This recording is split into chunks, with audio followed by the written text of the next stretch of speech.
Assalamualaikum warahmatullahi wabarakatuh. Alhamdulillahi rabbil alamin wa bihi nasta'in. Wassalatu wassalamu ala khatamil anbiya'i wal mursalin nabiyyina Muhammadin wa ala alihi wa sahbihi ajma'in. Amma ba'du. Seterusnya kita nak tahu apakah prinsip-prinsip ahli sunnah wal jamaah dalam mengisbatkan sifat-sifat Allah Ta'ala itu, bagaimana caranya. Apakah cara yang sahih, cara yang bertepatan dengan akidah yang diajarkan oleh Nabi SAW untuk kita beriman dengan nama-nama dan sifat-sifat Allah Subhanahu wa taala. Prinsip yang pertama sekali, yang terpenting sekali ialah kita kena tahu bahawa apa jua yang berkaitan dengan nama dan sifat Allah Subhanahu wa taala ianya adalah tauqifiyah. Ianya adalah terhenti pada apa yang dinyatakan oleh wahyu, oleh Al-Quran dan Sunnah.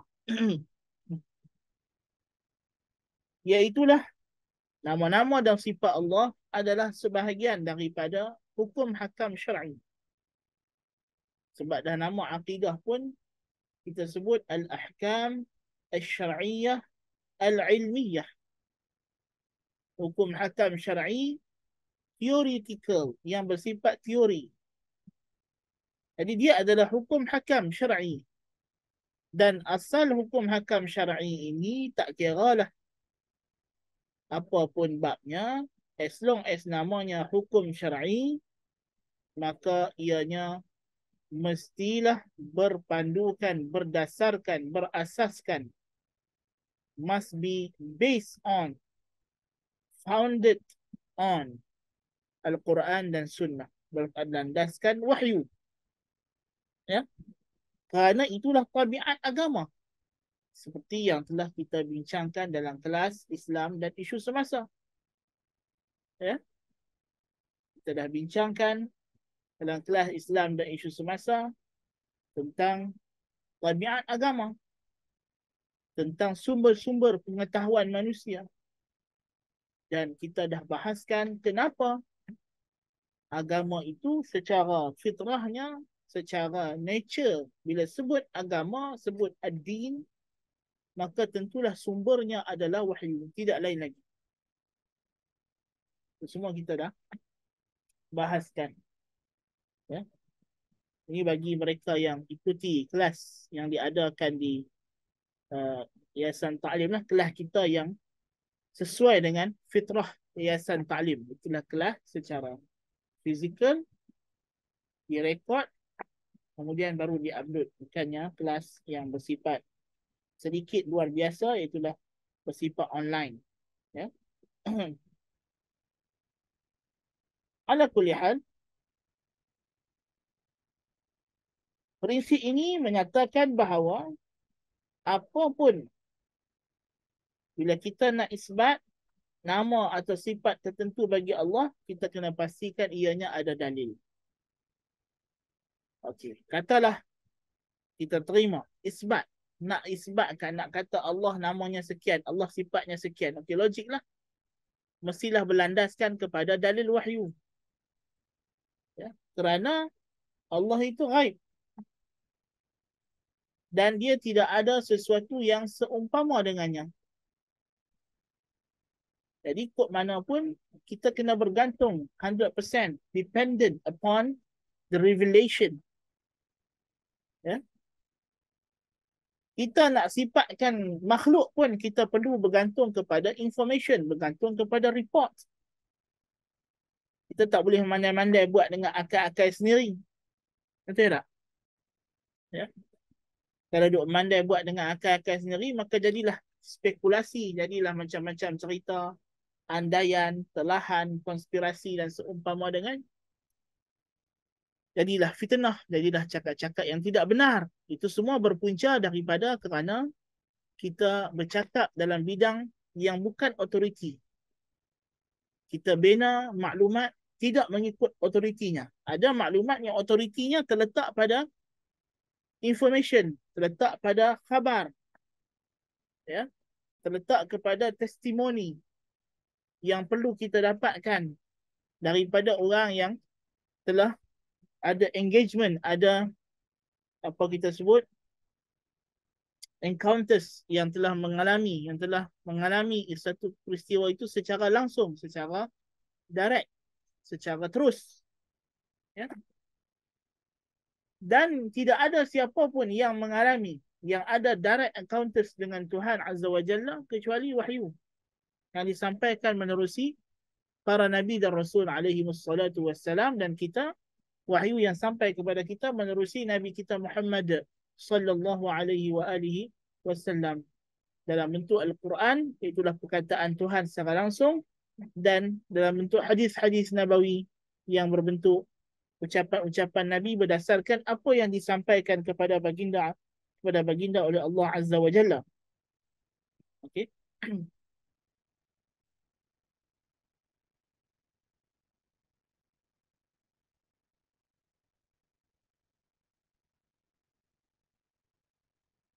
Apabila kita kata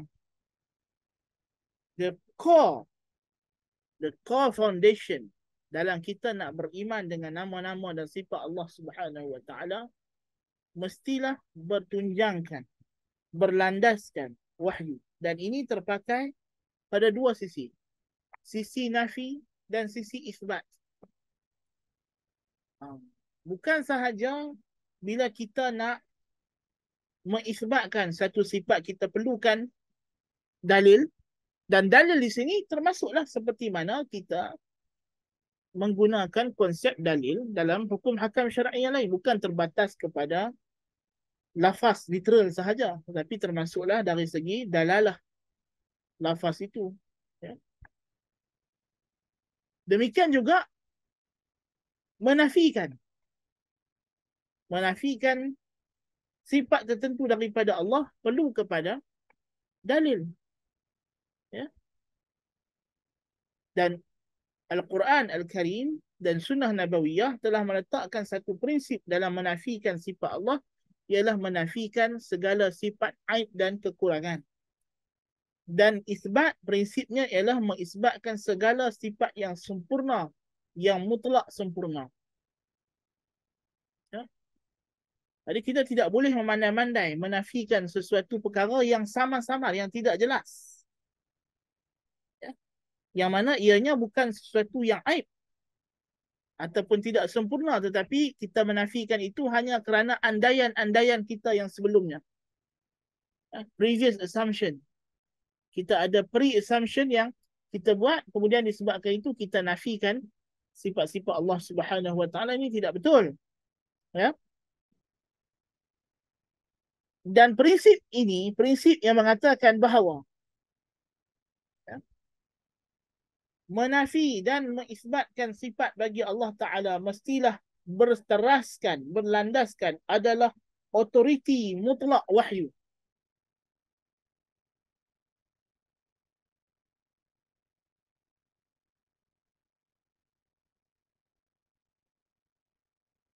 Apabila kita kata ini adalah berlandaskan, berteraskan otoriti mutlak wahyu, menafi dan mengisbatkan sifat Allah adalah otoriti mutlak wahyu,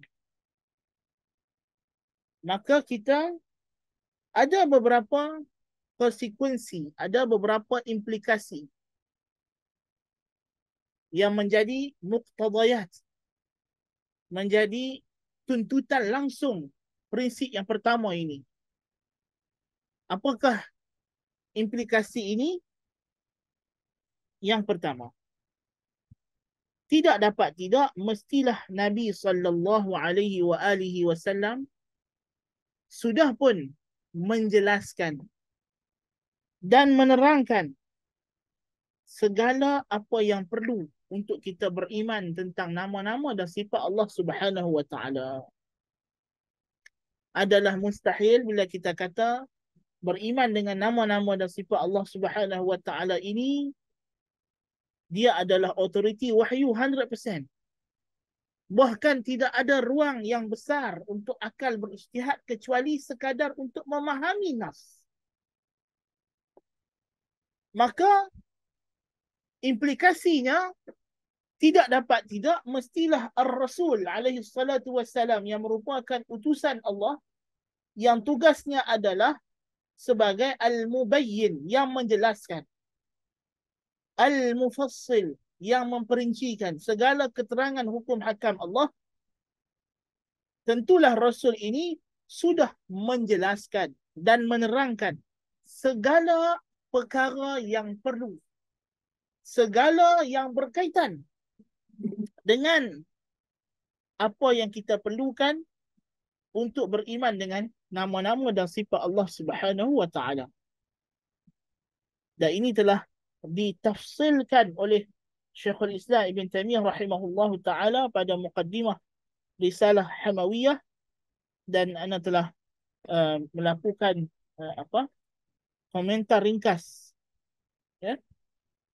Dan ini ada boleh dapati di uh, podcast Rasionalis Ortodoks. Ini boleh rujuk di situ untuk memahami apakah rasionalnya kita kena melazimi manhaj as-salafus salih dalam akidah dan dalam beragama secara keseluruhannya.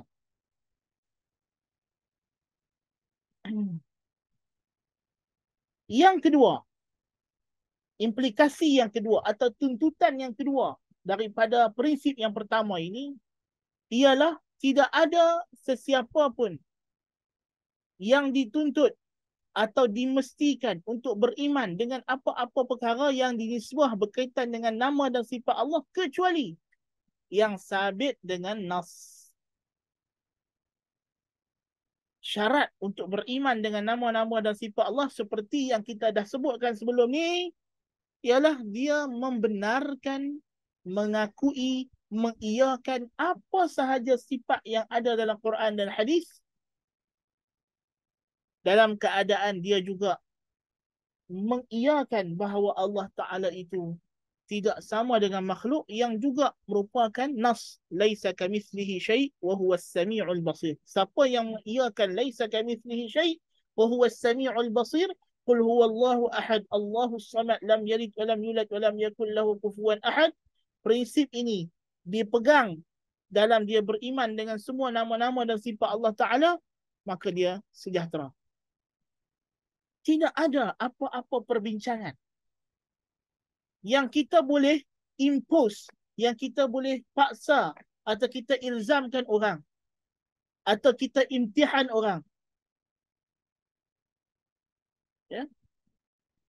Orang kata Ar-Rahmanu ala istawa, habis itu kalau macam tu Tuhan bertempat lah, tapi tempat ni gini gini gini gini. Ini semua tidak ada perbincangannya dalam nas wahyu. Maka tidak ada sesiapa pun boleh paksa orang untuk mengaku atau tak mengaku dengan perkara ini. Ya, tak ada siapa. As long as ianya adalah perkara yang tidak dinyatakan oleh Allah Subhanahu wa taala, maka ianya termasuk dalam perkara afun, perkara yang telah dimaafkan oleh Allah untuk kita tidak tahu. Dan memang kita tak boleh tahu, ya, adakah sifat ini zaidah, tambahan atas zat, ataupun dia adalah zat itu sendiri. Ini semua adalah perbincangan-perbincangan yang mandul, yang dibawa oleh golongan ahli kalam dan falsafah, yang tujuan asalnya tidak lain tidak bukan adalah untuk menimbulkan syubhat, keraguan, to raise doubts, ya, bukannya untuk menambah keimanan. Nasallallahu al-afiyah. Ini kita telah sebut, ya, tentang apakah sebenarnya yang wajib dalam beriman dengan sifat-sifat Allah Subhanahu wa taala. Ya.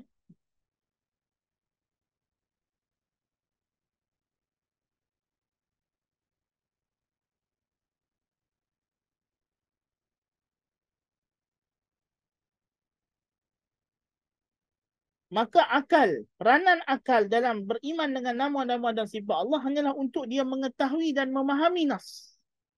Bukan untuk dia yang membuat kesimpulan bahawa Tuhan mestilah macam ni, Tuhan tidak boleh begini, tidak boleh. Dan ini adalah the most important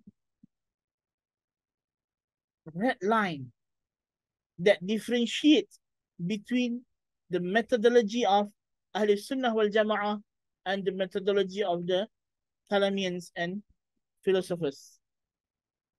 Pasal apa? Pasal kita berpaksikan wahyu. Adapun mereka fikir dulu, mereka bahas dulu dengan dalil hudus, dalil arat yang kita dah bincang itu, kemudian mereka buat kesimpulan, kemudian baru mereka mai kepada wahyu. Nak tengok setakat mana yang wahyu setuju dengan kesimpulan mereka, mereka terima. Yang mana wahyu tak setuju, mereka akan ubah wahyu tersebut. Nasallallahu al-afiyah.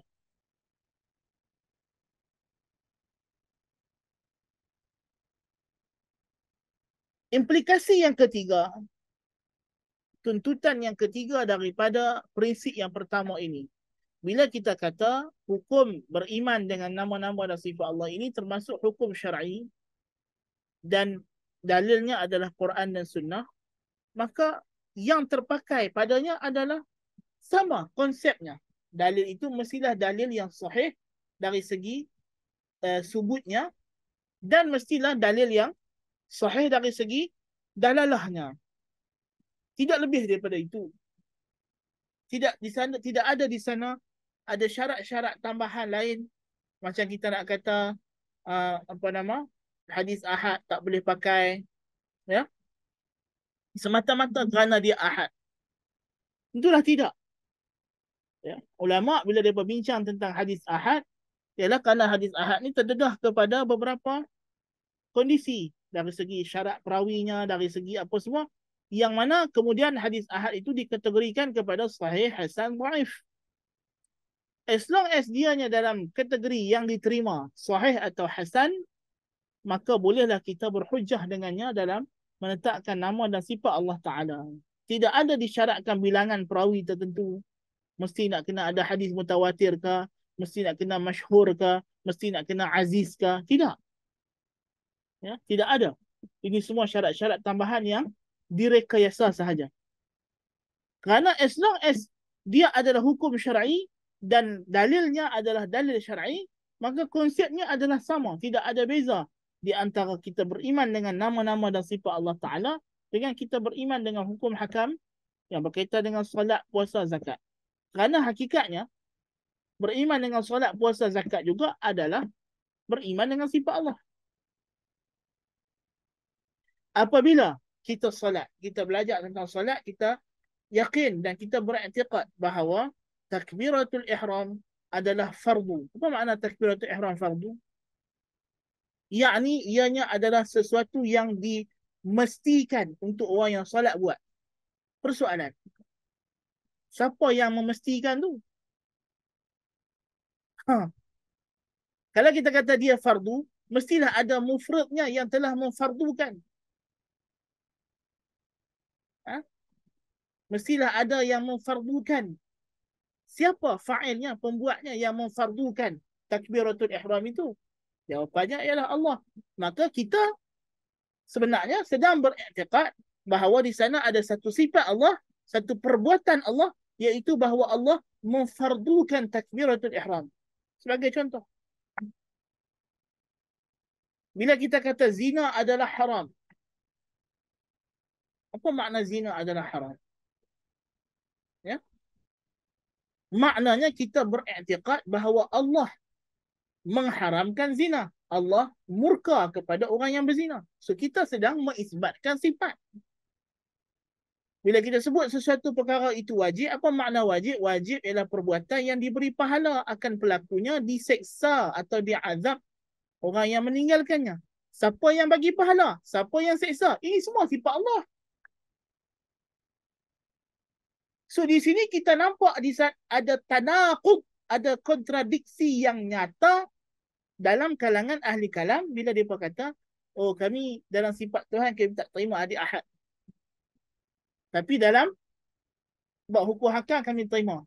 Masalahnya hukum hakam yang hampa terima hadis ahad tu ialah mengisbatkan sifat bagi Allah. Apa faham tak? Kan? Bila hampa kata, ya, amalan sekian adalah sunat berdasarkan dalil sekian.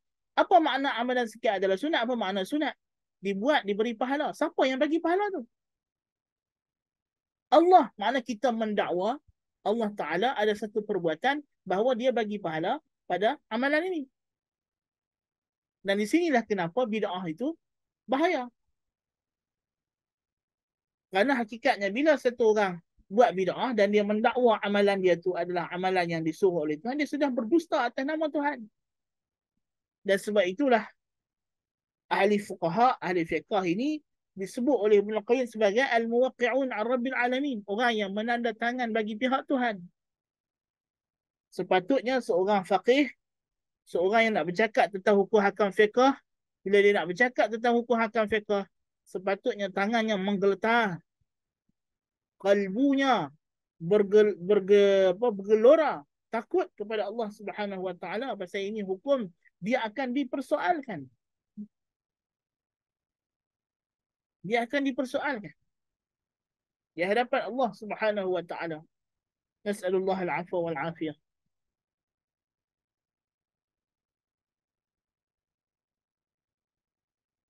Yang keempat, implikasi yang keempat daripada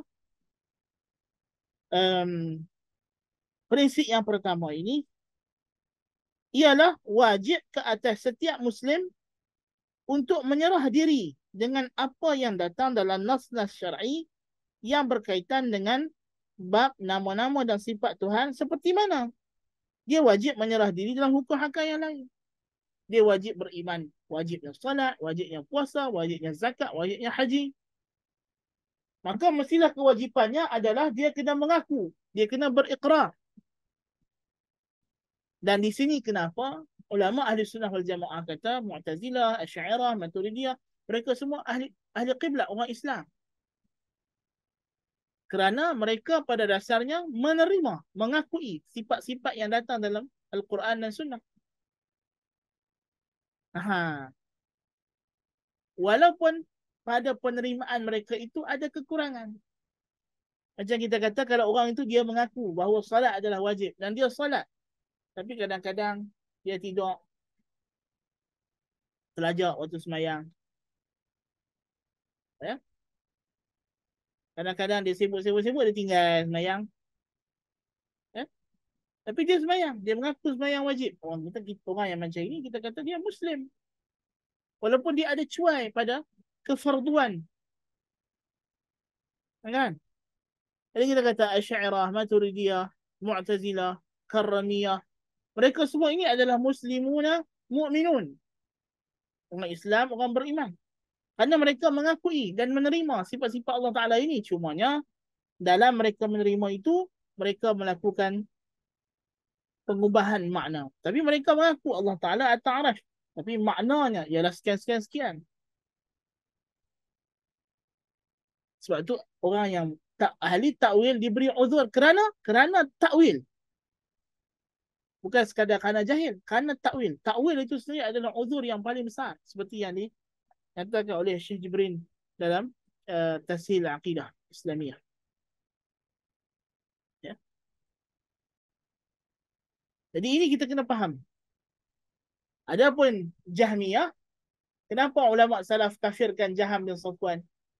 Kerana dia menolak, dia tidak berikrar, dia tidak mau percaya pun Allah itu di atas arah, dia tidak mengaku pun kesahihan ayat Ar-Rahman wa 'alas. Dia kata ayat ni mungkin ditambah dan sebagainya. Kalau aku ada kemampuan aku nak padam buang ayat-ayat ni.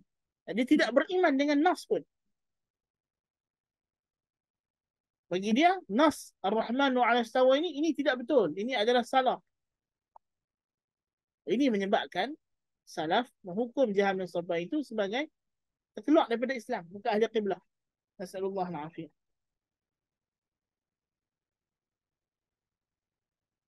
Tuntutan yang kelima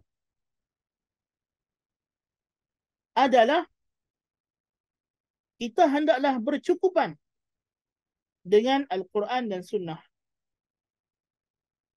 Tidak perlu lagi sebarang perundangan luar. Hukum syarak ni kita kena faham ya. Al-Quran dan Sunnah hukumnya adalah sesuai untuk diamalkan dalam setiap keadaan, di semua tempat, di semua masa. Sebab itu bila kewajipan berpuasa hari raya, syarak hanya mewajibkan untuk kita menentukan bulan dengan kenampakan hilal, dengan orang itu melihat hilal dengan mata kasar. Tak perlu, tak wajib pakai teropong. Ya, sekadar dia naik atas tempat tinggi ataupun dia duduk, dia tengok langit, tak nampak, nampak lah, tak nampak, tak nampak lah. Kerana kalau syarak wajibkan, mesti ada data hisab, data ru'yah, data falak, alat-alat tertentu, maka agama ini tidak akan lagi jadi agama yang merentasi masa dan tempat. Kerana bukan semua orang ada kemampuan. Bukan semua masa dan tempat ada kemampuan ini. Ada waktu-waktu orang itu mungkin duduk dalam hutan belantara. Tidak ada alat, tidak ada apa. Dia terkandas dalam hutan. Ya. Ada orang negerinya, negeri yang miskin, yang tidak ada teknologi. Adakah kita nak kata mereka ni tak boleh puasa? Tak boleh nak hari raya? Tak. Awak di Malaysia ada teknologi, ada orang yang pakar tentang ilmu falak dan sebagainya. Ya, silakan gunakan alat-alat ini semua. Tidak ada masalah. Ya. Tapi dia bukan satu yang mesti kewajipan. Nampak tak? Bukan mesti kewajipan. Sebab syarak ni dia sesuai di semua tempat. Syarak tidak berhajat kepada apa-apa ilmu luar. Ilmu keduniaan luaran. Ilmu luar ini dia hanya dia adalah kita panggil apa? Hajiat ataupun apa nama uh, apa nama tahsiniyat. Dia adalah penghias. Pelengkap pun tidak. Ya. Dia hanya sekadar penghias. Ya. Untuk menjadikan urusan itu lebih mudah, lebih sempurna. Nah, bukan wajib. Dan siapa tidak diwajibkan? Ya, kerana syarak itu sesuai di semua tempat. Sesuai di semua peringkat. Sesuai untuk semua masa. Tapi kalau ada teknologi untuk melengkapkan, untuk memperelokkan lagi kemudahan kita dalam melaksanakan ibadat, ya dipersilakan. Tidak ada paksaan di situ. Ya, tidak ada halangan juga. Ya. Maka sebab itu, beriman dengan nama-nama dan sifat Allah, kita tidak berhajat pun kepada ilmu mantik Yunani ke, ilmu mantik Arab ke, ilmu mantik Melayu ke. Tidak. Yang diperlukan adalah fitrah yang Tuhan bagi, common sense. Itu je. Lebih daripada itu tak perlu. Itu kalau kita takdirkan ilmu mantik Yunani itu sahih. Kalaupun ia sahih, ia tidak diperlukan. Syariat mustaghniyatun anhu. Syariat kita terkaya daripadanya. Tidak perlu kepadanya. Independent of it. Tidak bergantung kepadanya. Itu dalam anggaran kalau kita kata ilmu mantik Yunani itu sahih. Apatah lagi, bukan sekadar ianya tidak diperlukan, ianya juga adalah tidak sahih. Penuh dengan perkara-perkara yang batil. Dasar metafizik yang bercanggah dengan metafizik Islam. Ya? Ilmu mantik Yunani Aristotle kuno, ilmu ancient logic itu dibina di atas metafizik yang dianuti oleh pengasasnya, oleh Aristotle dan penerus-penerusnya.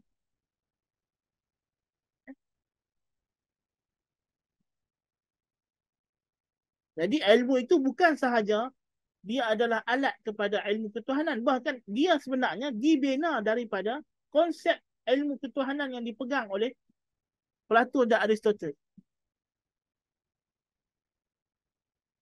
Jadi ini benda yang kita kena.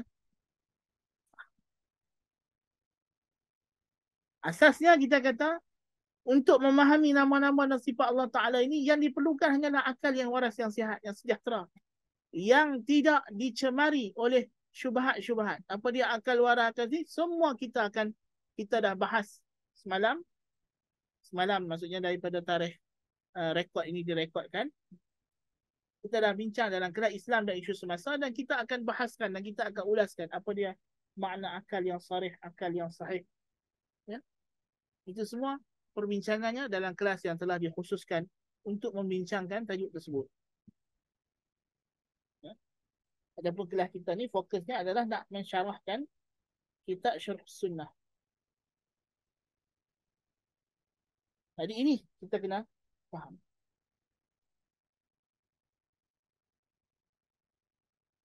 Pun begitu, kita ada satu penutup pada prinsip yang pertama ini. Bila kita kata mestilah dia terhad kepada Quran dan Sunnah, bukan bermakna